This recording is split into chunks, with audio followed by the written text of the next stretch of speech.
मरकस की अंजील 6 बाब 14 आयत से 29 आयत तक। यूहन्ना बपतिस्मा देने वाले की मौत।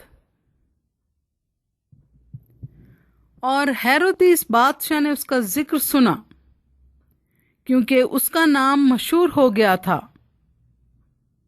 और उसने कहा कि यूहन्ना बपतिस्मा देने वाला मुर्दों में से जी उठा है, क्योंकि उससे मौजज़े जाहिर होते हैं।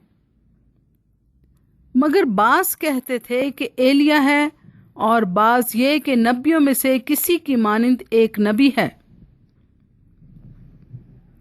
मगर हेरोदिस ने सुनकर कहा कि यूहन्ना जिसका सर मैंने कटवाया वही जी उठा है, क्योंकि हेरोदिस ने आप आदमी भेजकर यूहन्ना को पकड़वाया और अपने भाई फिलिप्पुस की बीवी हेरोदियास के सबब से उसे कैद खाने में बांध रखा था,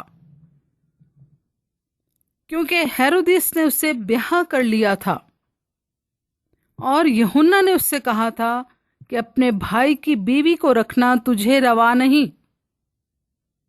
बस हेरोदियास उससे दुश्मनी रखती और चाहती थी कि उसे कत्ल कराए, मगर ना हो सका,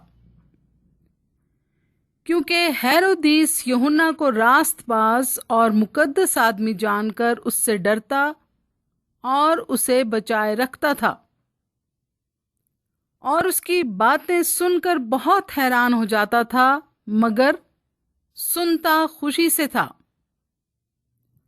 और मौका के दिन जब हेरोदिस ने अपनी सालगिरह में अपने अमीरों और फौजी सरदारों और गलील के रईसों की ज़ियाफत की, और उसी हेरोदियास की बेटी अंदर आई और नाचकर हेरोदिस और उसके मेहमानों को खुश किया, तो बादशाह ने उस लड़की से कहा, जो चाहे मुझसे मांग, मैं तुझे दूंगा। और उससे कसम खाई कि जो तू मुझसे मांगेगी अपनी आधी सल्तनत तक तुझे दूंगा। और उसने बाहर जाकर अपनी मां से कहा कि मैं क्या मांगू।